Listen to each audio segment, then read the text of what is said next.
Job లేక ఇబ్బంది పడుతున్నారా? అయితే మెడికల్ కోడింగ్ మీకు మంచి ఆప్షన్. వెంటనే కాల్ చేసి కోర్సులో జాయిన్ అవ్వండి.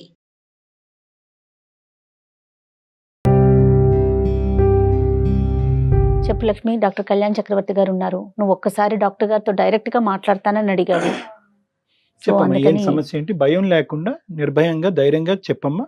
మీ ఇంట్లో ఉన్న వ్యక్తులకి మాట్లాడుకున్నట్టుగానే మాట్లాడాలి. చెప్పు. ఏది దాచమాకమ్మా, అన్ని నిజాలే చెప్పు. ఓకే సరేనా? సార్, నాకు 19 years మ్యారేజ్ అయింది సార్. ఇప్పుడు ఎంత మన వయసు? 27 సార్. 27, 19 years కి మ్యారేజ్. మ్యారేజ్ అయింది సార్. పాప పుట్టిన 1 yearకే పాప ఆడపిల్ల పుట్టిందని వదిలేశారు సార్.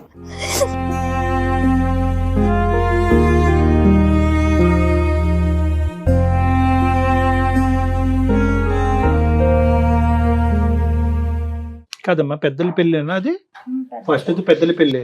ఎంతకాలం కాపురం చేసిన తర్వాత పొమ్మన్నాడు? పెళ్ళయి 3 నెలలకి ప్రెగ్నెన్సీ వచ్చింది సార్. అది వచ్చింది. ప్రెగ్నెన్సీ వచ్చాక పాప పుట్టిందని హాస్పిటల్లో తెలిసింది. తెలియగానే నేను ఫోన్ చేసి వాళ్ళకి చెప్తే పాప ఆడపిల్లని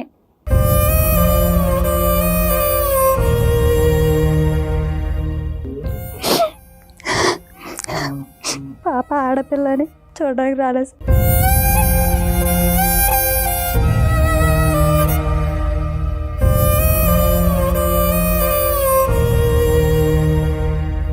ఏం చేస్తున్నాడు అతను? ఏం చేశాడు? వ్యవసాయం పని చేసేవారు. వ్యవసాయం. మరి అత్తయ్య మామయ్య మీ కుటుంబం ఎట్లా? వాళ్ళు వ్యవసాయం పని చేసేవారు. వాళ్ళు కూడా అదే మాట మీద ఉండేవారు సార్. ఆడపిల్ల కదా, ఆడపిల్ల అయితే మేము రాము, ఆడపిల్ల కదా ఎప్పుడో చూడడానికి వస్తాంలే మీ అన్నట్టుగా. భర్తలు ఎంతమంది అమ్మా? మీ భర్తకి అన్నదమ్ములు అక్క చెల్లెలు ఉన్నారా? ఇద్దరు అక్కలు ఉన్నారు. మరి ఒక ఇంకేమి అన్న ఉన్నారు. ఆడపిల్లలు ఉన్నారు కదా ఇంట్లో. అయితే ఆడపిల్లని చూడడానికి రాలేదు సార్. అలాగే ఇంకా ఆ పాప నా దగ్గరే ఉండిపోయింది. ఆ పిల్ల సంవత్సరాలు కాదమ్మా, ఎంత ఫైట్ చేసావు లక్ష్మి? ఎంత ఫైట్ చేసావు? పొమ్మను గానీ వచ్చేసావా, లేదంటే ఫైట్ చేసావా? పెద్దలు వచ్చారా నీ తరపున?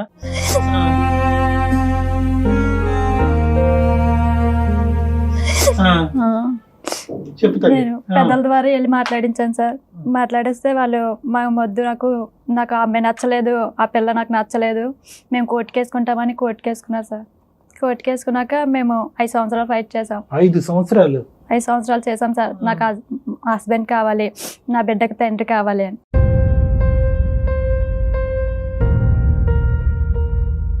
సో ఫైనల్ గా 5 సంవత్సరాల పాటు పోరాడిన తర్వాత ఏం జరిగింది నాన్న? 5 సంవత్సరాలు పడాక పిల్లనిచ్చేయమన్నారు సార్. పిల్లనిచ్చేయమంటే పిల్లని ఎలా పెంచుతావని. భార్యతో పాటు ఆడపిల్ల వద్దు గానీ ఓన్కి ఆడపిల్ల అయితే కావాలా అంటే నువ్వు ఎలాగ ఇవ్వనేమో. కాదు డాక్టర్ గారు, అసలు ఆడపిల్ల పుట్టిందనే ఈ అమ్మాయిని వద్దనుకున్నాడు కదా, మళ్ళీ పిల్లను ఇచ్చేసే భార్య వద్దంటే లేదు, ఇప్పుడు నువ్వు ఏదో విధంగా విసిగి వేసారిపోయి కోర్టు పరిధిలోంచి నువ్వు తప్పుకోవాలి అంటే అంతే. కనుక ఏంటంటే నీ దగ్గర ఉండేటటువంటి నీ ప్రాణం ఏదంటే నీ పిల్లని నాకు ఈ అంటే కనుక అమ్మ ఇది ఇంకో 5 సంవత్సరాల పాటు తిరిగి నా పిల్లలు కూడా నాకు కాకుండా పోద్దనే ఒక తల్లి ఇంకేం చేస్తామ్మా, ఏదో సాక్కుంటాను పిల్లని అని చెప్పుకుని ఎత్తుకుని వచ్చి నీకు దన్నం రా బాబు, నువ్వు లేకపోయినా పర్వాలేదని అంటే ఏమైనా ఇచ్చాడమ్మా?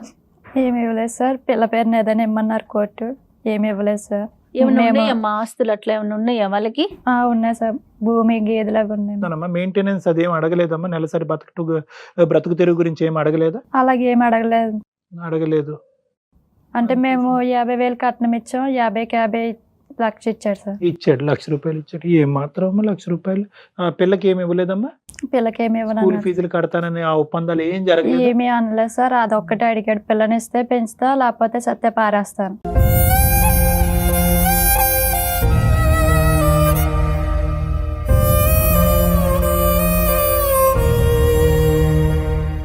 తర్వాత ఏం జరిగింది తల్లి?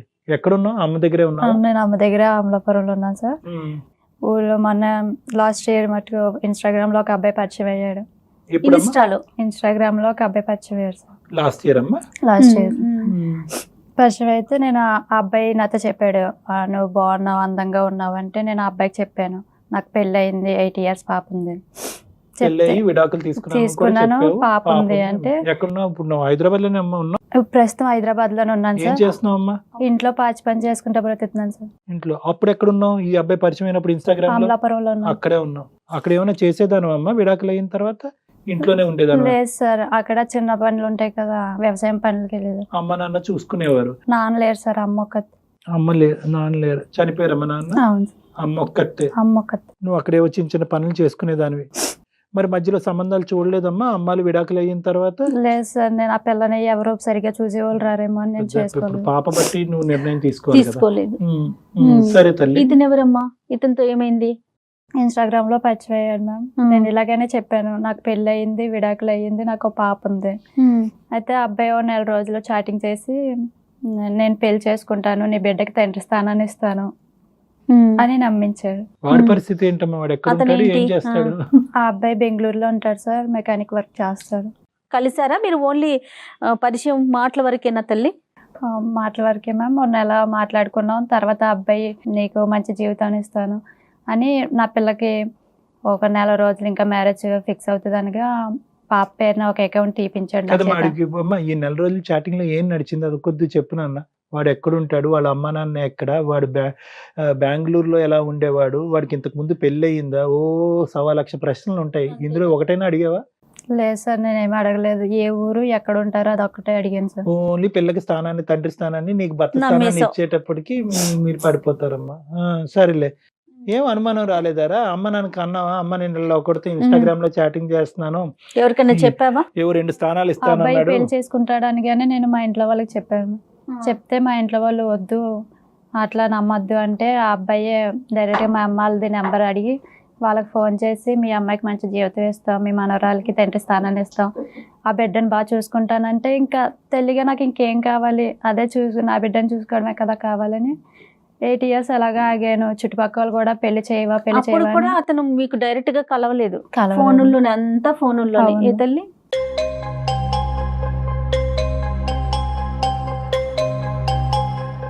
అదే అకౌంట్ తీసాక ఇంకా బాగా నమ్మారు సార్, ఇంట్లో వాళ్ళు కూడా నమ్మారు. ఏ అకౌంట్ అమ్మా? బ్యాంక్ అకౌంట్ తీసారు సార్ మా అమ్మాయికి. మరి ఒక 4 రోజుల్లో పెళ్లి చేసుకోవాలి కదా, కాస్త చూపించాలి కదా డాక్టర్ గారు. ఎంత వేసాడే అకౌంట్ లో? ఫస్ట్ 1000 వేసారు సార్, మంత్లీ 1000 వేస్తానని 20 years కి డిపాజిట్ చేశారు సార్. అలా చేస్తానండి. 7,000 తగలయ్యా. అసలు 1000 ఏ మూలకి? నువ్వు ఎట్లా నమ్మావు తల్లి? ఇంట్లో వాళ్ళు ఎట్లా నమ్మారు? చెప్పినన్నా. నువ్వేం చదువుకున్నావమ్మా? ఇంటర్ చదువుకు. ఇంటర్ చదువుకున్నావు. అతను అసలు రీజన్ ఏం చెప్పాడమ్మా? ఫస్ట్ అతను ఆడపిల్ల ఒకటేనా, లేకపోతే నీ మీద ఏమన్నా అనుమానమా, లేకపోతే మీరు చెప్పిన కట్నం ఇవ్వకపోవటమా, ఇంకా అట్లా ఏమన్నా చెప్పాడా? సార్ ఆ అబ్బాయికి వదిన గారితో అఫైర్ ఉంది, అది చూసేయడం వల్ల నన్ను వద్దనుకున్నారు.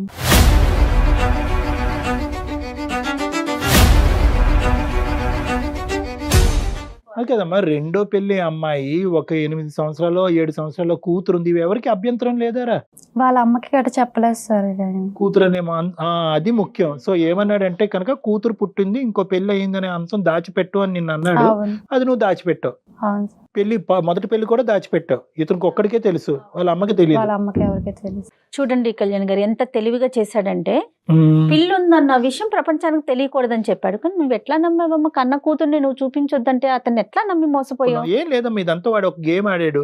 నువ్వు దేని గురించి అయితే ఆశపడి కక్కుర్తుపడి ఆశిస్తున్నావో కరెక్ట్ గా అది బాగా రీడ్ చేశాడు. అది ఏమీ లేదు. నీ కూతురికి నేను తండ్రిగా ఉంటాను, నీకు ఒక భర్త స్థానాన్ని కల్పిస్తాను. అందులో ఇంతకు ముందు పెళ్లి కానివాడు ఇంత ఇలా పరిగెట్టుకుని వస్తున్నాడంటే ఆటోమేటిక్ గా కాపాడటానికే వస్తున్నాడని చెప్పి నువ్వు బొట్లో పడ్డావు. ఇప్పుడు ఎవడైతే ఇన్స్టాగ్రామ్ గాడు ఉన్నాడో వాడి చేతిలో నీ జుట్టు పెట్టావు. అంటే పిల్లని చూస్తాను, పిల్లకి తండ్రి స్థానాన్ని ఇస్తానంటే నేను కష్టపడేదల్లా వృధా అనిపించింది. ఇన్ని రోజులు కష్టపడి ఇంకెన్ని రోజులు నాకు నిజంగా కష్టపడతాను. అర్థం కాదమ్మా. ఒక తల్లి స్థానం, ఒక తండ్రి స్థానం, ఒక తల్లి కల్పించలేదా ప్రపంచంలో? ఒక తల్లి కల్పించలేదా? ఎందుకు తండ్రి స్థానం అనేటటువంటిది ఎందుకు అంత ఇంపార్టెంట్? ఇలాంటి రాక్షసులను ఎందుకు మీరు రెడ్ కార్పెట్ వేస్తారు? పోనీ ఫస్ట్ నమ్మితే నమ్మావు. అలాంటి నీ పిల్లని ప్రపంచానికి మా అమ్మకే నేను పరిచయం చేయను అన్నప్పుడు అప్పుడైనా నీకు అనుమానం రావాలి కదా. నీకు రాకపోతే రాకపోయింది. మీ ఇంట్లో పెద్ద ఆవిడ, మీ అమ్మగారు, ఆవిడకన్నా రావద్దు, లేకపోతే అన్న ఉన్నాడు అతనికన్నా రావద్దు. సిన్సియర్ గా లవ్ చేసినట్టే అనిపించిందమ్మా చాటింగ్ లో? ఏదో ఆ చాటింగ్ ఒకటే ఇక్కడ ఉంది కాబట్టి చండాలంగానే. చాటింగ్ లో సిన్సియర్ గా లవ్ చేసినట్టు అనిపించిందా నీకు? సిన్సియర్గా చెప్పినట్టే చెప్పాడు సార్ అన్నీ. ఇంకా అమ్మాయి నమ్మింది డాక్టర్ గారు. ఇంకా అంతే, ఒక్కటే చెప్పేవాడు సార్, నీ బిడ్డను అట్లా బాగా చూసుకుంటాను, నీ బిడ్డ తండ్రి స్థానాన్ని ఇస్తాను, నీ బిడ్డను ఒక రేంజ్ లో పెడతాను, నీ బిడ్డను మంచి చదివిస్తాను అంటే ఇన్ని రోజులు తండ్రి లేని అంటే ఎట్లాంటి పరిస్థితిలో పెరిగిందంటే ఆ బిడ్డ కూడా ఎవరి బట్టలైనా ఆ పిల్లకి వేసేదాన్ని. ఎవరికైనా బట్టలు లేనప్పుడు ఆ పిల్ల బట్టల ఎవరికైనా ఇస్తుంటే ఆ పిల్ల బట్టలు మేము వేసుకోము అని హీనంగా మాట్లాడేవారు మ్యామ్. అంటే తండ్రి లేని పిల్లని అట్లా మాట్లాడేవారు, తక్కువ అని చూసేవారు అని.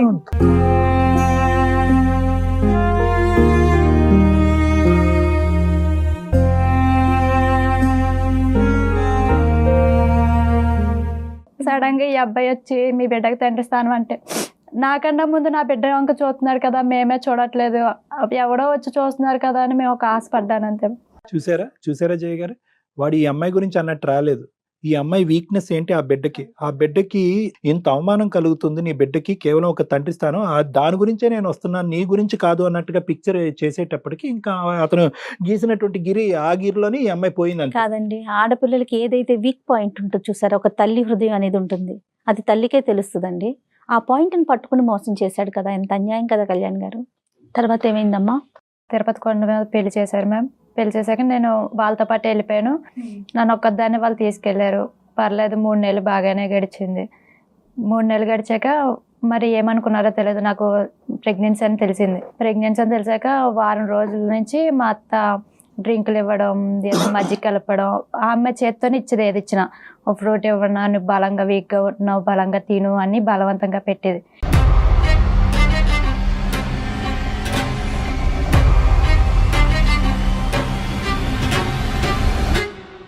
ఇదేంటి ఇలా బలవంతంగా పెడుతుంది ఆయన. నాకు అప్పటి నుంచి గుండెలో నుంచి నొప్పి వచ్చేది. గుండెలో నుంచి నొప్పి వస్తే నేను వాళ్ళకి చెప్పాను, నాకు ఇలా గుండెలో నుంచి నొప్పి వస్తుంది, నాకేం పెట్టద్దు, నాకు ఏదో చూడండి అంటే, నువ్వు తిని తిరక్క అట్లా అనిపిస్తుంది, తిని తిరుగుతూ ఉండు అని ఒకరోజు అట్లానే మజ్జిగిచ్చి తిరుగని పైకి పంపించారు. అలాగే మజ్జిగ తాగేసి పైకి వెళ్ళి తిరిగి కిందకు వస్తుంటే మెట్ల మీద నుంచి పడిపోయాను. బ్లీడింగ్ అయిపోతుంటే నేను డాక్టర్లు పిలిచి, నాకు ఏదో అయిపోతుందంటే, బ్లీడింగ్ అవుతుంది నీకంటే, మా హస్బెండ్ వచ్చి ఆమె ప్రెగ్నెన్సీ అన్నారు. ప్రెగ్నెన్సీ అయితే లేదు, ప్రెగ్నెన్సీ పోయిందంటే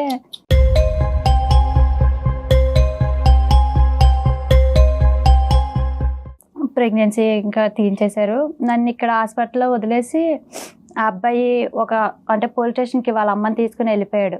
నేను 4 రోజులు హాస్పిటల్లో ప్రెగ్నెన్సీ పోయి, ఆ ప్రెగ్నెన్సీ బట్టలతోనే, అంటే ఒక ఆడపిల్లకి వచ్చే మెన్సేజ్ ఒక్కరోజు అయితేనే తట్టుకోలేము, అలాంటిది 3 రోజులు.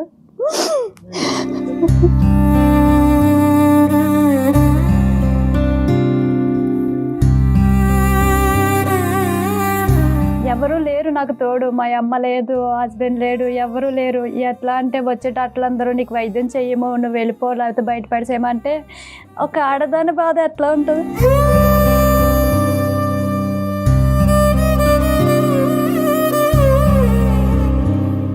4 రోజులు నరకం అనిపించాను సార్. ఇట్లా అయితే మళ్ళీ వచ్చాడు, పోలీసులు తీసుకొని నాకు ట్రీట్మెంట్ చేయించారు. ట్రీట్మెంట్ అయినాక నేరుగా ఇంక ఇంటికి తీసుకెళ్తారేమో అనుకున్న సమయంలో పోలీస్ స్టేషన్ తీసుకెళ్ళి, నువ్వు మా అమ్మని కొట్టేసావు, అందుకు పోలీసులదే తీసుకొచ్చానన్నారు.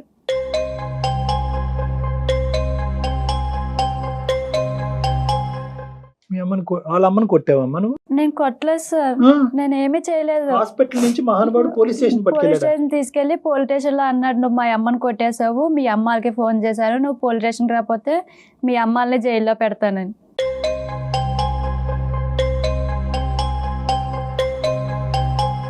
ఇంకా అదే బట్టల మీద ఇంకా పోలీస్ స్టేషన్కి వెళ్ళి పోలీస్ స్టేషన్ ముందు కూర్చున్నాను.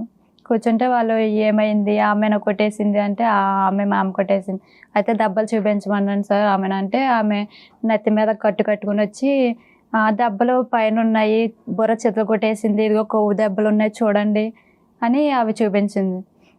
చూపించాక ఇంకా అది అయిపోయింది.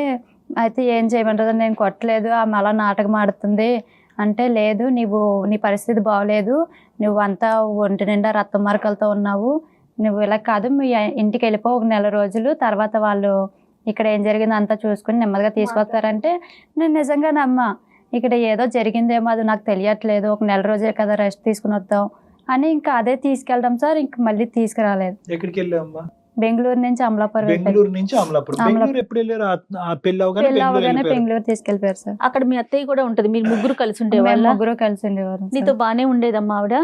ఆమె అట్లానే సార్, నువ్వేం తెచ్చో, కట్నం ఎట్టా తేలేదు, ఉత్తినే వచ్చో, సోఫాల్లో కూర్చుంటున్నావు, మంచం మీద దొరుకుతున్నావు అన్నట్టుగా మాట్లాడేసిందంటావమ్మా. మీ అత్తగారికి నీకు వేరే ఆడపిల్ల ఉంది, ఇంతకు ముందు పెళ్లి అయిందన్న అంశం పెళ్లి అయిన తర్వాత తెలిసిందా? ఎందుకు ఆవిడకి ఇంత ఇదిగా మారిపోయింది? ఇష్టపూర్వకంగానే చేసుకున్న ఆవిడ? తెలుసు. మరి అసలు అతను ఏం ఎక్స్పెక్టేషన్ తో ఈ పిల్లని చేసుకున్నట్టు అనుకోవాలి డాక్టర్ గారు మనం? వాళ్ళ అమ్మకి నిజం నీ ద్వారా కానీ వేరే వాళ్ళ ద్వారా కానీ తెలిసి ఉండాలి. ఇదేం దరిద్ర కొట్టు పని చేసుకుని వచ్చావరా, నువ్వు నాకు ఫస్ట్ మ్యారేజ్ చేసుకునేటటువంటి అమ్మాయి కాకపోగా ఒక బిడ్డకి తల్లిని తీసుకొచ్చి పెళ్లి చేసుకోవటం ఏంట్రా బాబు అని ఆవిడ వాళ్ళ అమ్మ accept చేయలేకపోయిందేమో. ఏమొచ్చి అతని బ్రెయిన్ లో ఏదైనా బేజం నాటి పెట్టుండాలి. ఏదో ఒకటి జరిగి ఉండాలమ్మా. లేదంటే కనుక ఇంత తొందరగా ఇలా వెరిగిపోయి ఏకంగా పోలీస్ స్టేషన్కి వెళ్ళి హత్యాయత్నం చేశారనే కేసు పెట్టడం అన్నది జరగదు. పెళ్ళి అయిన 16 రోజులకే మెల్ల పుత్తులు మార్చుతారంట మ్యామ్. అయితే మేము ముందే చెప్పాం మా దగ్గర ఏమీ లేని పరిస్థితి మాది, డబ్బులు ఏమీ లేదు, మేము తర్వాత ఏమి ఇచ్చుకోలేము, కట్టుబట్టలతో వచ్చారు, చూసుకుంటే అట్లా చూసుకోండి లేకపోతే లేదు అని అన్ని ముందుగా చెప్పుకున్నాక సరే మాకు అలాగే ఇష్టపూర్వకంగా చేసుకుంటామని చేసుకున్నాను. పెళ్ళైన 16 రోజులకి నీ పుస్తలు మార్చాలి, మీ అమ్మని 10,000 అడుగు అడిగితే మా అమ్మ స్కూల్లో ఆయా కింద పనిచేసేది, వచ్చేది 6,000, అది మా పిల్లని చూసుకోవాలి, ఇంటి కట్టాలి, మీ పరిస్థితులు బాగాలేదు, మీరు అది చేయలేకపోయారు, అది వేరే విషయం. చేయలేకపోయాం. అప్పటి నుంచి నన్ను తిడతా ఉండేది ఆమె, నువ్వు ఇంకా ఆవిడ ఫైనాన్షియల్ గా అంటే డబ్బు పరంగా ఆలోచించింది. నేనేమి తేలేక సార్ వాళ్ళ అక్క చెల్లెలు అనేవారు, ఆ పిల్ల ఏం అన్నది ఇప్పటికే వదిలించేసుకో, ఇంకా ఎంత అవ్వలేదు కదా 3 నెలలు అయింది, ఇప్పుడే పంపించేదాన్ని, ఇప్పుడు పంపించకపోతే తర్వాత పంపించలేరు అని. ప్రెగ్నెన్సీ అని తెలిసాక కూడా వాళ్ళు ఎవరు హ్యాపీగా లేరు మ్యామ్. మా ఇంట్లో వాళ్ళకి చెప్పొద్దని వాళ్ళే ఇంట్లో వాళ్ళకి చెప్పుకొని చేసుకున్నాను. సో ఆవిడకి ఏమొచ్చి వీళ్ళు బ్రెయిన్ వాష్ చేయటం, ఎవరిని ఆడపడుచులు బ్రెయిన్ వాష్ చేయటం, ఆవిడ కాస్త ఏమొచ్చి ఇంకా నీ మీద గ్రడ్జ్ పెంచుకోవటం. ఎప్పుడైతే ప్రెగ్నెన్సీ వచ్చిందో ఇంకాస్త ఏంటంటే ఇది ఇంకా పెర్మనెంట్ అయిపోద్ది, ఈ అమ్మాయి ఇంకా కూర్చుండిపోద్ది అని చెప్పి ఇంకా ప్రెగ్నెన్సీ తీపించేసేటటువంటి ప్రయత్నంలో ఆ జ్యూస్ లో ఏమైనా కలిపారని అనుమానం అమ్మ నీకు? అవును సార్. మత్తు వచ్చేదమ్మా డ్రింక్ తాగగానే ప్రతిసారి? మత్తు వచ్చేది సార్, పడుకుని పోయేదాన్ని. ఆమె కూడా అట్లానే ఉంటది, అది తాగితేనే ప్రెగ్నెన్సీ కదా అని.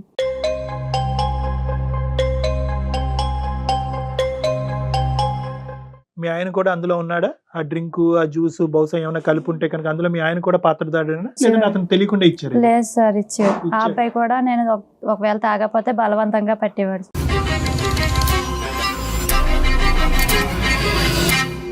ఆ అబ్బాయి నైట్ ఒక్క పూటే నాతో మాట్లాడేవాడు సార్, డే అంతా ఉండేవాడు కాదు, ఏదో చిరాగ్గా. పెళ్ళైన 4 రోజులే సరిగ్గా తర్వాత నుంచి మాట్లాడేవాడు కాదు. ప్రెగ్నెన్సీ వచ్చిందని తెలిసినా సరే అదో చిరాగ్గా, వద్దు తీయించేసుకో, ఇప్పుడు నీకు అవసరం ఆ పిల్లలు అన్నట్టుగా మాట్లాడేవారు సార్. ఎందుకు అతను ఇప్పుడు అంత వెంటపడి పెళ్లి చేసుకున్న, ఆల్రెడీ పిల్ల తల్లి అని తెలిసి కూడా పెళ్లి చేసుకున్నాడు కదా, ఒక 3 months జర్నీలోనే ఆ పిల్లని వద్దు అనుకోవటానికి రీజన్ ఏంటంటారు? మేడం ఒక్కటి నేను చెప్తున్నాను కదా, ఇన్స్టాగ్రామ్ లో జరిగినటువంటి జర్నీకి కూడా పడేటటువంటి మార్కులు 0. ఈ 3 నెలల పాటు వీళ్ళు పెళ్ళి అయిన తర్వాత జరిగినటువంటి ప్రయాణంకి పడే మార్కులు కూడా 0. వీళ్ళిద్దరి మధ్యన ఎటువంటి ప్రయాణం జరగలేదు. అంటే వాస్తవానికి ఏంటంటే ఏదో ఇన్స్టాగ్రామ్లో ఐ లవ్ యూ అని అనుకున్నారు.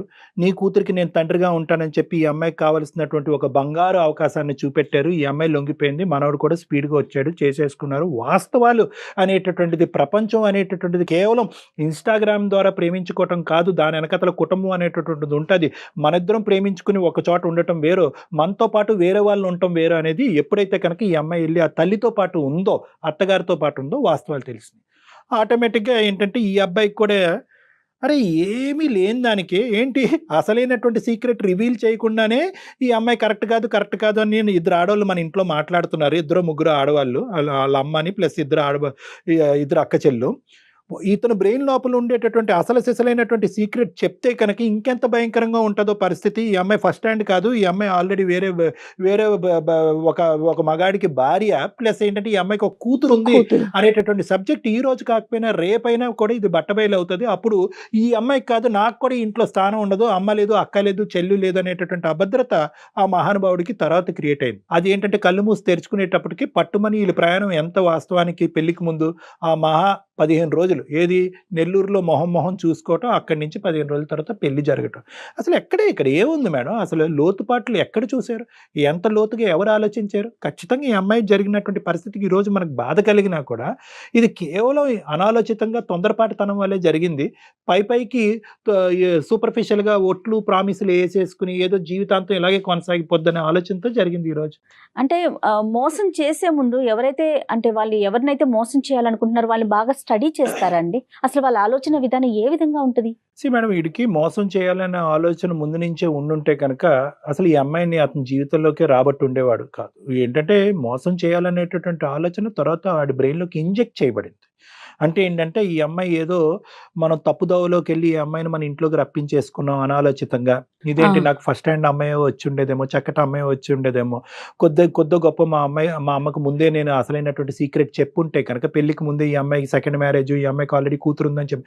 సో ఈ విశ్లేషణ అనేటటువంటిది వాడి జీవితంలో తర్వాత వచ్చింది. ముందు మోసం చేసేవాడైతే పెళ్ళెందుకు పెళ్లి చేసుకుంటాడు మేడం? చేసుకుంటాడు. తర్వాత నుంచి వాడి చీటింగ్ మైండ్ స్టార్ట్ అయింది. ఎప్పుడైతే కనుక వాళ్ళ అమ్మతో కూడా చేయి కలిపి, ఖచ్చితంగా ఈ అమ్మాయి బ్యాక్గ్రౌండ్ కూడా వాడు చెప్పుంటాడు. చేయి కలిపి ఇద్దరు ఒకే డ్రింక్ లో ఇచ్చి అబార్షన్ అయ్యేంత వరకు చేశారు. ఈ అమ్మాయి ప్రాణాలే పోయి ఉండేవేమో. అబార్షన్ మాట దేవుడు ఎరుగు ఏం కల్పించారో దరిద్రులు. ఈ అమ్మాయికి ముందే పెళ్లి అయ్యింది. ఎందుకంటే ఈ అమ్మాయి కూడా డౌటీగా చెప్తుంది. ఈ అమ్మాయికి ఏం తెలీదు. ఈ కథ అంతా కూడా ఆవిడకి చెప్పేస్తుంటాడు. కరెక్ట్ అండి. మోసేటప్పటికి ఆ మహాతల్లి విషం కాస్త ఇక్కడ వరకు వచ్చి, అరే 600 అయినా 100 అయినా కూడా ఈ అమ్మాయిని మనం వదిలించుకోవాలరా. ప్లాన్ నెంబర్ 1, స్టెప్ నెంబర్ 1 ఏంటంటే ఏదో విధంగా అబార్ట్ చేసేయాలి. ఎందుకంటే బిడ్డ అన్నారు అంటే కనుక జీవితాంతం ఈ అమ్మాయి మన ఇంట్లోనే కూర్చుంటది. నెంబర్ 1. నెంబర్ 2, ఈ అమ్మాయికి వెనక ముందు ఎవరు లేరు, ఈ అమ్మాయిని కాపాడటానికి కూడా ఎవరు లేరు, వాళ్ళ తల్లి ఎక్కడో మారుమూల ప్రాంతాన్ని ఉంటుంది అనేటటువంటి నెంబర్ 2. నెంబర్ 3 ఏంటంటే హత్యాయత్నం అనేటటువంటి పెద్ద అబాండం. ఈ అమ్మాయి శరీరం ఎంత ఉంది, ఈ అమ్మాయి రాడ్డు పట్టుకోవటం ఏంటి, ఆవిడ్ని కొట్టడం ఏంటి, ఈ అమ్మాయి గట్టిగా గాలేస్తేనే ఈ అమ్మాయి ఎగిరిపోయేటట్టుంది. అలాంటి అభియోగం పెట్టేటప్పటికి వీళ్ళు వణుకుపోయి షేక్ అయిపోయి ఇది ఎందుకు వచ్చిన బాదరా బాబు అని చెప్పి ఆటోమేటిక్గా అక్కడి నుంచి నిష్క్రమిస్తారు. అదే జరుగుంటుంది బహుశా. పోలీస్ స్టేషన్ లో కేసు ఏం పెట్టారమ్మా? నీ మీద ఏం పెట్టారు? హత్యాయత్నమా? ఆ అమ్మాయి నన్ను చంపేపోయింది, నా ఆస్తి అంతా దోచుకుందాం అనుకుంది. ఇట్లా పెడితే అప్పుడు ఏమీ వినే పరిస్థితుల్లో లేను, నేను మాట్లాడే పరిస్థితులు ఏమీ లేను సార్. నేను ఒక శవంలాగా మూల కూర్చొని ఉన్నా. అలా మూల ఉంటే వాళ్ళు చెప్పేది అలా చూస్తున్నాను అంతే. పోలీస్ స్టేషన్ ఎవరు ఏమీ సాయం పడలేదు సార్. వచ్చి ఇంకా మా అమ్మాయిలు ఇంకా రక్త మార్కులతో ఉన్న గుడ్డ కూడా ఏదో ఒకటి బట్టలు ఇవ్వండి అంటే ఏమి బట్టలు ఇవ్వలేదు సార్. ఇవ్వకపోతే ఆ నైటీతోనే రక్తం మరకలతో ఉంటే మా అమ్మతో పాటు ఇంకా ఆమె వచ్చారు. అమ్మ అప్పుడే ఎందుకు వచ్చిందమ్మా? హాస్పిటల్లో ఉండగా ఎందుకు రాలేదు అమ్మ? వాళ్ళకి తెలియదు సార్. హాస్పిటల్లో వేసిన మరుసటి రోజు వీళ్ళందరికీ ఫోన్ చేస్తే అమలాపురం నుంచి బెంగళూరు రావడానికి 1 డే పడింది. తర్వాత మళ్ళీ మీ అమ్మని నిన్ను కలుసుకోవటం పోలీస్ స్టేషన్ లోనే? రక్తం మరకల్లో పోలీస్ స్టేషన్ లోనే చూసుకున్నాను. ఇంత భయంకరంగా ఉందమ్మా ప్రపంచం అసలు. తర్వాత అమ్మ నిన్ను తీసుకుని అమలాపురం వెళ్ళిపోయిందమ్మా. ఏం తల్లి? అడిగారు సార్ వాళ్ళు, చాలా బతిలాడారు. నాది నగలు ఉన్నాయి, నగలు కూడా అవి అన్ని తీసేశారు హాస్పిటల్లోనే. చౌలి, మ్యాటెల్, ఉంగరాలు, మెల్ల తాడు అంతా తీసేసారు. అయితే ఏదైనా ఇవ్వండి పిల్లకి అంటే మేమేమి ఇవ్వము, ఇంకా మీరే తీసుకెళ్ళండి, ఎలాగోలా తీసుకెళ్ళండి అంటే మా అమ్మ వాళ్ళే ఇంకా నైటీ ఆ రక్త మరకలు అవి కప్పి చెంగు అలా కప్పి తీసుకొచ్చారు సార్ ఇద్దరు.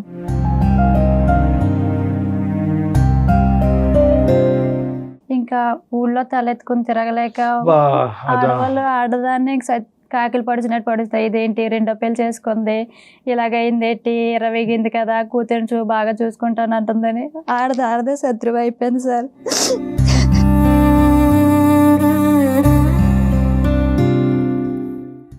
ఇంకా అమ్మాయి ఈ రోజు బతికి ఈ రోజు మన స్టూడియో వరకు వచ్చిందంటే నిజంగా. ఎందుకు బ్రతకాలండి? ఎందుకు బ్రతికి ఎవరి గురించి బతకాలి? కేవలం ఆడపిల్ల గురించి బతకాలి అంతే. నీ కోసం నువ్వు బ్రతకాలి, నీ బిడ్డ కోసం బ్రతకాలి. అతను ఏమంటాడమ్మా? ఇంకా అప్పటి నుంచి వాళ్ళు ఫోన్ గట్రా ఏం చేసినా సరే నా ఈ బ్లాక్ లిస్ట్ లో పెట్టేశారు. వాళ్ళు మొత్తం ఫ్యామిలీ ఎన్ని నెంబర్లు అయితే ఉన్నాయో అన్ని నెంబర్లు కూడా బ్లాక్ చేసుకున్నారు. నేను ఫోన్ చేస్తుంటే వాళ్ళకి కలట్లేదు. ఈ అమ్మాయి అసలు అలాంటి వాడిని కావాలనుకుంటుందా లేదా అనేది ఒకటి నెంబర్ 1. నెంబర్ 2 ఏంటంటే కనుక వాళ్ళు పెట్టినటువంటి కేసు ఏంటి, దాని పూర్వపరాలు ఏంటి, ఆ కేసుని ఎలా ఫైట్ చేయాలన్నది నెంబర్ 2. నెంబర్ 3 ఏంటంటే కనుక వాడిని దులుపుకోగలిగితే కనుక ఈ అమ్మాయి పాప ఈ అమ్మాయి సేఫ్ గా ఫ్యూచర్ లో ఎలా కొనసాగలేదు. సో ఈ 3 ఛాలెంజెస్ మనకు ఉన్నాయి. ప్రస్తుతం పాప ఎక్కడుందమ్మా? నాతో పాటు తెచ్చేసుకున్నావా? అమ్మ దగ్గర ఎందుకు అన్నది? స్కూల్కి వెళ్తుంది ఇక్కడ. అమ్మను కూడా తెచ్చేసుకున్నాం సార్. అమ్మను కూడా తెచ్చేసుకున్నాం. ఇంకా ముగ్గురు ఒక ఇంట్లో పాచి పని చేసుకుంటూ బ్రతుకుతున్నాం. ముగ్గురు 3 చోట్లమ్మా? ఒకే ఇంట్లోనది? ఒకే ఇంట్లో. వాళ్ళ ఇంట్లోనే మేము ముగ్గురు. పాప స్కూల్కి వెళ్తుందా? మంచి పని చేస్తాం. ఇప్పుడు ఏంటమ్మా ఇప్పుడు వాడితో ఎటువంటి సంబంధం లేదు. ఇప్పుడు నెక్స్ట్ ఏం జరిగింది? ఎందుకు వచ్చావు ఈ రోజు మా దగ్గరికి? సార్ నేను ప్రతిరోజు ఒక ఆడపిల్లని పెట్టుకుని, అంటే ఒక విధవరాలు ఉంటుంది, ఒక మొగుడు వదిలేసిన వాళ్ళు ఉంటారు, ఇలాగా వెనకాల తల్లిని చూస్తాను పిల్లని చూస్తానని ఎవరు వెళ్ళద్దు. నేను అంటే ఇక్కడ 1 year అయ్యింది మ్యారేజ్ అయ్యి. నేను 1 year కూడా ఒకటే బాధపడ్డా, నా అలాగే ఎంతమంది బాధపడుతున్నారు, ఇలాగే బాధపడుతున్నారా అందరూ అని. తల్లిని చూస్తానని, చెల్లిని చూస్తానని, పిల్లని చూస్తానని నమ్మద్దు అని. వేలే మెసేజ్ అమ్మా. సో మగాడు వచ్చేటటువంటి దారులు చాలా ఉంటాయి. మీ లోకంలో ఉండేటటువంటి ఆ బలహీనతను వాడిని కరెక్ట్‌గా క్యాలిక్యులేట్ చేసుకొని ఎక్కడ నొక్కాలో అక్కడ నొక్కుతాడు. జాగ్రత్త అండి ఆడోళ్ళు అని చెప్తున్నావు. అంతే కదమ్మా? అవును సార్. కాదమ్మా లక్ష్మి, అసలు ఇప్పుడు నువ్వేం చేద్దాం అనుకుంటున్నావు? వాళ్ళు కేసు పెట్టారు మ్యామ్. మేము తిరిగి లాయర్ని పెట్టుకునేంత స్తోమత అయితే మాకు లేదు. ఇంకేమీ చేయలేదు అని నా అబ్బాయితో మాట్లాడదామంటే ఆ అబ్బాయి నా ఫోన్ స్విచ్ ఆఫ్ చేస్తున్నాడు. నా ఫోన్ ఏమీ ఎత్తట్లేదు. ఒకసారి మీరు కాల్ చేసి మాట్లాడండి మ్యామ్, మీ ఫోన్ ఎత్తుతాడేమో అని. కదమ్మా, నీకేంటి ఇప్పుడు ఆ కేసు పరంగా ఏమైనా నోటీస్ వచ్చిందా నీకు? ఆ కేసు అవన్నీ అవును సార్. నాకు వచ్చి మీకు స్తోమత లేక ఆ నోటీస్ కి రెస్పాండ్ అవ్వలేదు. అవును సార్. సో ఏంటంటే ఒకప్పుడు నీకు ఆర్థిక పరమైనటువంటి స్తోమత లేకపోతే కనుక నీలాంటి వాళ్ళు కొన్ని కోట్లాది మంది ఇండియాలో ఉన్నారమ్మా. అందరికీ స్తోమత ఉండాలి, లాయర్ని పోషించాలి, ప్రైవేట్ లాయర్ని పెట్టుకోవాలని ఉండదు కదా. దానికి ఏంటంటే కోర్టులు ఇప్పుడు ఏదైతే ఈ కోర్టు ప్రాంగణం ఉంటుందో, నెల్లూరు అయితే నెల్లూరు, బెంగళూరు అయితే బెంగళూరు, ఆ ప్రాంగణంలోకి వెళ్ళి లీగల్ సర్వీసెస్ అథారిటీ అనేటటువంటి దాని గురించి వెళ్ళాలి మీరు. లీగల్ సర్వీసెస్ అథారిటీ అని ఉంటుంది అక్కడ పెద్ద బోర్డు పెట్టి లీగల్ సర్వీసెస్ అథారిటీ అంటే దిక్కు లేనటువంటి వాళ్ళకి, స్తోమత లేనటువంటి వాళ్ళకి, డబ్బులు ఇచ్చి భరించలేనటువంటి వాళ్ళకి ఫ్రీగా గవర్నమెంట్ తరపున అందించేటువంటి వాళ్ళే కదా ఈ పబ్లిక్ ప్రాసిక్యూటర్స్. వీళ్ళందరూ వాళ్ళు ఉంటారు. సో కాబట్టి ఏంటంటే ఇప్పుడు ఎంతో కొద్దో గొప్ప 7 నెలలు బట్టి నువ్వు కొద్దిగా సంపాదించుకుంటున్నావు కాబట్టి ఈ మహానుభావుడితో మాట్లాడదాం. అతను ఎటువంటి డొంక తిరుగుడు మాటలు చెప్తాడో అనేది మనకు ఆల్రెడీ తెలుసు మనకి. కానీ అతనితో కూడా ఒకసారి మాట్లాడి అతని ఉద్దేశం ఏంటి, ఒకప్పుడు కోర్టు ఏమన్నా అంటే కేసు ఏమన్నా అతను వాపస్ తీసుకుంటాడేమన్నది ఆ ప్రయత్నం కూడా మనం చేద్దాము. విడాకుల గురించి కూడా మీరు ఇద్దరు మాట్లాడుకోవాలి. లేదు కలిసి ప్రయాణం చేయాలంటే ఆ సబ్జెక్ట్ ఎలా ఉందన్నది కూడా అతనితో మాట్లాడాలి మనం. ఏమా చేద్దామంటావా మరి ఒకసారి? సరే నెంబర్ చెప్పు నాకు ఒక్కసారి. 77.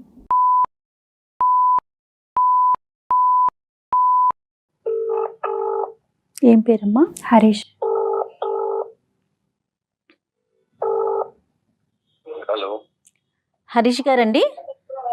అవునండి. నమస్తే అండి, నేను జయానండి, అందమైన జీవితం ప్రోగ్రాం నుంచి మాట్లాడుతున్నాను. చెప్పండి మేడం. మాతో పాటు ఈ ప్రోగ్రాంకి లక్ష్మి అని మీ భార్య అండి, తను వచ్చింది. ఓకే. తన బాధను చెప్పుకుంటా ఉంది. ఒకసారి డాక్టర్ కళ్యాణ్ చక్రవర్తి గారు కూడా ఉన్నారు, ఆయన సలహా కోసం స్టూడియో దాకా వచ్చిందండి. మీరు అవకాశం ఇస్తే ఒక 5 minutes మీతో మాట్లాడదామని కాల్ చేశాను. ఏం మాట్లాడతారు మేడం? ఆ అమ్మాయి మా అమ్మగారిని కేసు కూడా పెట్టాం మేము ఆల్రెడీ. అటెంప్ట్ టు మర్డర్ చేయబోయింది. ఆ అమ్మాయి మీ అమ్మగారిని అటెంప్ట్ టు మర్డర్ చేయపోయిందండి? అవునండి. ఓకే ఓకే, ఒక్క నిమిషం అండి. హరి గారు నమస్తే నాన్న. హరి సార్ చెప్పండి. అరే ఇప్పుడు కోర్టు పరిధిలో ఉండేటటువంటి అంశాల గురించి మాట్లాడటానికి మాకు ఎటువంటి అధికారం లేదు. కానీ ఏంటంటే ఈ అమ్మాయి ఒక బాధితురాలి స్థానంలో ఈ రోజు మా దగ్గరికి ఒక ఆడపిల్ల వచ్చి తన బాధను ఎలా చెప్పుకుంది అంటే, ఓకే ఆ అమ్మాయి మీ అమ్మగారిని కొట్టబోయిందా, చంపబోయిందా అనేటటువంటిది కోర్టు పరిధిలో తేలవలసినటువంటి అంశం. అది కూడా ఇప్పుడు వరకు మేము అమ్మాయికి చెప్తున్నాం, కోర్టును ధిక్కరించద్దమ్మా, ఎవరినైనా ధిక్కరించు, నీకు లీగల్గా హెల్ప్ కావాలంటే అది మేము ప్రొవైడ్ చేయడానికి, లేదంటే మేము ఒక గైడెన్స్ ఇవ్వడానికి మేము రెడీగా ఉన్నాం. ఆ అంశం పక్కన పెడదాం. ఇక్కడ ఏంటంటే ఇక్కడ ముఖ్యంగా మీరు మాకు ఒక 5 minutes కేటాయించడానికి ఒప్పుకున్నారు కాబట్టి నా మనసులో ఉన్న వేదన నేను చెప్తా. ఒక ఆడపిల్లకి ఏమండి హరి గారు, ఒక ఆడపిల్లకి మన సమాజంలో మీ తల్లి కూడా ఒక ఆడపిల్లే, మీ అక్క చెల్లెలు కూడా ఒక ఆడపిల్లే. ఈరోజు ఒక దిక్కు లేనటువంటి పరిస్థితిలో ఈరోజు ఆ అమ్మాయి బురదగుంటలోంచి పడి తేరుకోలేనటువంటి దిక్కు లేనటువంటి పరిస్థితిలో ఈరోజు ఆ అమ్మాయి ఉందండి. ఏంటంటే మనం ఒక ఆడపిల్లకి ఇచ్చేటటువంటి ఇంపార్టెన్స్ ఇంతేనా హరి గారు? చెప్పండి. అసలు ఓకే ఇన్స్టాగ్రామ్లో పరిచయం అయిందని అంటున్నారు, అసలు ఆ పరిచయం ఏంటో ఒకసారి చెప్పండి. అలా కాదు డాక్టర్ గారు, మా అమ్మ కూడా ఒక ఆడదే కదా. ఒక ఆడపిల్ల ఒక అత్తగారిని చంపేయడానికి ప్రయత్నం చేస్తాను. నేను చంపాలనుకోలేదు మ్యామ్, వాళ్ళమ్మని మా అమ్మలాగే చూసుకున్నాను. ఆ అమ్మాయిని నోటీసులు కూడా పంపించాము. ఆ అమ్మాయి కోర్టుకి అటెండ్ అవ్వట్లేదు. అదే కోర్టుకి అటెండ్ అవ్వట్లేదు, మేము కోర్టుకి అటెండ్ అవ్వమనే చెప్తున్నాం. మేము కూడా అటెండ్ అవ్వకుండా తప్పించుకుని తిరగమని మేము చెప్పట్లేదు హరి. మేము అడిగేది ఏంటంటే కనుక ఎటువంటి మర్డర్ చేయబోయింది ఈ అమ్మాయి శరీరం ఏంటి, ఈ అమ్మాయి కొట్టబోయిందా, చంపబోయిందా, ఎటువంటి పరిస్థితుల్లో కొట్టబోయింది అనేది ఏమైనా మీరు చెప్పాలనుకుంటున్నారా? అవేం మాట్లాడదలుచుకోలేదా? ఏమ్మా కొట్టి చంపిపోయామని చెప్తున్నాడు. నేను ఏం కొట్టలేదు సార్, వాళ్ళ తల్లిని నా తల్లిలాగే చూసుకున్నాను సార్. అది ఓకేనమ్మా, ఇలా చూసుకోవాలి కానీ నా మీద ఇట్లా వద్దని ప్రెగ్నెన్సీ తీపించేసి హాస్పిటల్ పాలు చేసేసి ఈసారి నన్నే కొట్టేసింది, నన్నే చంపేసింది అన్న ఒక నేరం పెట్టారు. ఒకటే నాకు ఉండేటటువంటి డౌట్ ఏంటంటే, ఈ అమ్మాయి ఈ మాత్రం శరీరం ఉన్న అమ్మాయి మీ అమ్మగారిని రాడ్డుతో కొట్టి చంపబోయిందంటే కనుక ఒక మానవ మాతృలాగా ఒక ఒపీనియన్ ఇచ్చే వ్యక్తిలాగా నాకైతే అది నమ్మచక్కంగా అనిపించట్లేదు. మీరు అంత ఇష్టంగా ఇన్స్టాగ్రామ్లో పోస్టులు బట్టి అందులో ఆ బుట్టలో పడిపోయి ఈ అమ్మాయిని లవ్ చేసేసి తొందరపడి ప్రేమించి పెళ్లి చేసుకున్నారా, లేదంటే మీకు ఒక లెక్క ఉందా ఈ అమ్మాయిని పెళ్లి చేసుకోవడంలో? ఏంటి 3 నెలల్లోనే మీ ఇద్దరి మధ్యన జరిగినటువంటి భేదాభిప్రాయాలు డిఫరెన్సెస్ ఏంటి? అది ఇంట్లో మనిషిని చంపేయాలనుకుంటే ఏం చేయమంటారు డాక్టర్? అసలు ఏమైనా ప్రూఫ్ ఉందా అక్కడ? పోలీసులు కూడా ప్రూఫ్ అడిగితే నువ్వేమైనా చూపించావా అక్కడ? మీ అమ్మాయి ఏమి చూపించలేదు, నువ్వు ఏమి చూపించలేదు, ఏదో కొవ్వు దెబ్బలు ఉన్నాయని చెప్తున్నారు అంతే. దానికి నేను హత్య చేశాను, నేరం చేశాను అని నన్ను నా పిల్లని ఒక రోడ్డును పడేశారు. చంపడానికి ట్రై చేసావు, మేము ఆ విషయం పోలీస్ స్టేషన్ లో మేము సరే అరే అది చంపడానికి ట్రై నేను చేస్తా చంపడానికి ట్రై చేస్తే మీ అమ్మ పోలీస్ స్టేషన్ లో కట్లు తిప్పి చూపించాలి కదా నన్ను ఇట్లా బుర్ర చెదలు కొట్టేసిందని. అడిగితేనే కదా దెబ్బలేని అడిగినప్పుడు ఎస్ఐ గారు చూపించలేదా? ఎవరికి చూపించారు? ఎవరు ఏమి చూపించలేదు. మీరు ఇచ్చే డబ్బులకి నోరు మూసుకుని కూర్చున్నారు వాళ్ళు.